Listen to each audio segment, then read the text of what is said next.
Listen to the passage and answer questions. Mətni dinləyin və sualları cavablandırın. The passage is mainly about mətn əsasən nə haqqındadır.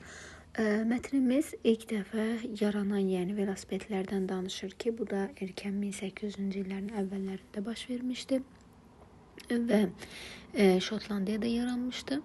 Daha sonra isə bu ilk yaranan velosipedlər haqqında məlumatlar qeyd olunur ki, onun mənfi müsbət cəhətləri qeyd olunmuşdur. Və biz burada diqqət etsək, A variantında the inventor of the first velocipedes, ilk velosipedlərin ixtiraçısı, yəni onu kəşf edən şəxs yanlışdır, çünki həmin adam haqqında məlumat verilmir.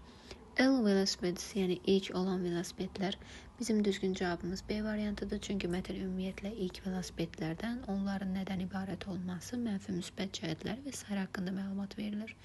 C variantında different types of modern transportation, müasir nəqliyyat vasitəsinin müxtəlif növləri, mətnimizlə ümumiyyətlə əlaqəli cümlə deyil. The dangers of using wheels on bicycles, velosipedlərdə istifadə olunan təkərlərin təhlükələri. People in Scotland in early 18s, yəni 1800-cü illərin əvvəlində Şotlandiyadakı insanlar 1800-cü illərin əvvəllərində Şotlandiyada ilk dəfə yəni velosipedlər yaranmışdı. Ona görə məlumatımız yanlışdır.